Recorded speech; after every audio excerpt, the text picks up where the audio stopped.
So మనం ఇప్పుడు చూసుకుంటే కనుక మనం ఎప్పుడెప్పుడు ఎలక్షన్స్ జరిగిపోయి కూడా చాలా కాలం అవుతున్నట్టుంది. సో ఇప్పుడు రిజల్ట్ కోసం వెయిటింగ్ చేస్తున్నాం మన ఏపీ ఎలక్షన్స్ గురించి అని చెప్పేసి అని. సో ఇప్పుడు మనం చూసుకుంటే కనుక ఇక్కడ రోషన్ కుమార్ గారు చింతల్పూడి కాన్స్టిట్యున్సీ పోటీ చేయడం జరిగింది. సార్ వెల్కమ్ టు యూఎస్ అండి. సో మీరు అంటే ఎలా ఉందండి పోటింగ్ సార్ కానీ మీరు యాక్చువల్గా మీరు పెద్ద విజిబిలిటీ అమెరికా వాసులు కూడా, ఎందుకంటే ఇప్పుడు ఎన్ఆర్ఎస్ కూడా నాట్ ఓన్లీ వరల్డ్ వైడ్గా ఉన్న ఎన్ఆర్ఎస్ కూడా ఇప్పుడు నువ్వా నేనా అన్నట్టుగా పోటీ జరిగింది అక్కడ. సో దీని గురించి మీ స్పందన ఏంటి అసలు స్టేట్ లెవెల్లో చెప్పండి. ముందుగా నాకు ఎమ్మెల్యేగా పోటీ చేయడానికి అవకాశం ఇచ్చిన నారా చంద్రబాబు నాయుడు గారికి, పవన్ కళ్యాణ్ గారికి, లోకేష్ గారికి, అచ్చెన్నాయుడు గారికి, మోడీ గారికి నాకు కృతజ్ఞతలు. మొన్న జరిగిన మే 13న ఎలక్షన్స్ చూస్తే మరి ఎన్నడూ లేని విధంగా పోలింగ్ పర్సంటేజ్ మాత్రం పెరిగింది. స్టేట్ మొత్తం కూడా చూసుకుంటే 80% పైన వచ్చింది. చింతలపూడి కాన్స్టిట్యున్సీ చూసుకుంటే యావరేజ్గా మొత్తం కాన్స్టిట్యున్సీ కూడా 83%. స్టేట్ వైడ్గా ఫస్ట్ స్టేట్ వైడ్కి వెళ్దాం. ఇప్పుడు 82% దాకా, క్లోజ్ టు 82% ఓటింగ్ నమోదండి. సో దీని గురించి అంటే ఓటింగ్ అంటే ప్రీవియస్ దాంట్లో తీసుకున్నా కానీ అంత కాలేదు. సో ఇప్పుడు ఈ ఓటింగ్ పెరగటం వల్ల ఎవరికి అడ్వాంటేజ్ అనుకుంటున్నారు? తప్పకుండా యాంటీ ఇన్కంబెన్స్ అనేది కనిపించింది.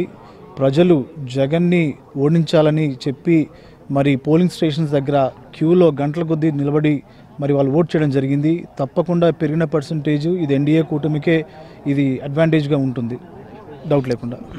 సో అట్లాగే ఇప్పుడు అంటే మీరు అంటే మీ యొక్క అనాలిసిస్ అది, but of the opposition party YSRCP వాళ్ళు ఏమంటున్నారంటే కనుక ఈ ముఖ్యంగా మహిళలు ఏదైతే కొద్దిగా ఏజ్డ్ పీపుల్ మహిళలు ఆఫ్టర్నూన్ నుంచి ఇక వాళ్ళ ఓటింగ్ అంతా కూడా వాళ్ళకి పాజిటివ్గా పడ్డదని చెప్పేసి వాళ్ళు అనుకుంటున్నారు. దీని గురించి మీ comment?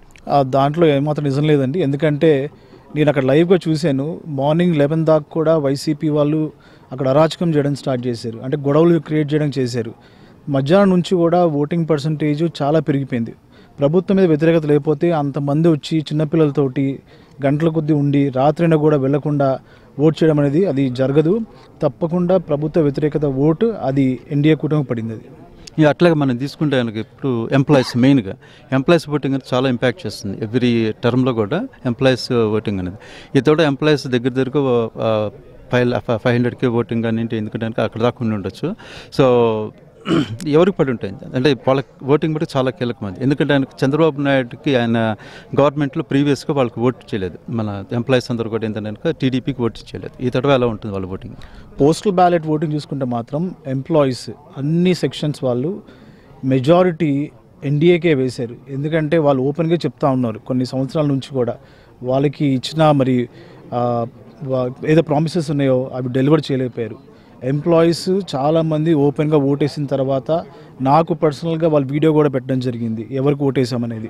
So across the state postal ballot voting employees అది ఎన్డీఏకే పడింది. సో అట్లాగే మీ నియోజకవర్గాన్ని వస్తానికి చింతలపూడికి ఎలా ఉంది ఓటింగ్ అక్కడ? అట్లాగే మీ గెలుపు అవకాశాలు ఎలా ఉండబోతుంది? తప్పకుండా ఎన్డీఏ కూటమి మరి తెలుగుదేశం తరపున పోటీ చేసిన నేను భారీ మెజారిటీ తోటి చింతలపూడిలో గెలబోతున్నాము. అలాగే మన ఎంపీ అభ్యర్థిన పుట్ట మహేష్ యాదవ్ కూడా భారీ మెజారిటీతో గెలబోతున్నారు. 83% పోలింగ్ జరిగింది చింతలపూడిలో. ఎన్నడూ లేని విధంగా చింతలపూడి టౌన్ పోలింగ్ పర్సంటేజ్ పెరిగింది. నా సొంత మండలమైన లింగపాలెం మండలం పోలింగ్ పర్సంటేజ్ పెరిగింది. మరి చాలామంది ఫస్ట్ టైం ఓటర్స్ కానివ్వండి, యువత కానివ్వండి, మహిళలు కానివ్వండి పెద్ద ఎత్తున వాళ్ళు వచ్చి మరి తెలుగుదేశం సపోర్ట్ చేసి సైకిల్ మీద ఓటేశారు. మరి ట్రెండ్ చూస్తూ ఉంటే తప్పకుండా 20,000 పైన మెజారిటీ వస్తుందని చెప్పడానికి నేను సందేహించట్లేదు. టీడీపీ కూటమికి ఎన్ని సీట్లు వచ్చే అవకాశం ఉందంటే? జూన్ 4న తప్పకుండా ఎన్డీఏ కూటమికి 120+ సీట్స్ వస్తాయండి అసెంబ్లీ. అంటే ఓవరాల్ స్టేట్ మొత్తం 120 అబవ్ వస్తాయని చెప్పేసి. మరి అవతల వాళ్ళు కూడా ఏంటంటే కనుక ప్రమాణ స్వీకారానికి వైజాగ్లో June 9th నాడు ప్రమాణ స్వీకారానికి ఏర్పాట్లు చేసుకుంటాను. దాని గురించి మీ కామెంట్? అది జస్ట్ మైండ్ గేమ్ అండి. ఎందుకంటే ఇప్పుడు కాంట్రాక్టర్స్కి డబ్బులు ఇవ్వాలి కాబట్టి ఆఫీసర్స్ని ఇబ్బంది లేకుండా వాళ్ళకి ధైర్యం కోసం చెప్తున్నారు తప్పించి దాంట్లో ఏమాత్రం నిజం లేదు. హోటల్స్ బుక్ చేసుకోవచ్చు, దాంట్లో పెద్ద విషయం లేదు కానీ బట్ డెఫినెట్గా ఎన్డీఏ కూటమి 120+ సీట్స్ వస్తాయండి. Thank you very much. ఇంకేమైనా చెప్పదలుచుకుంటారు?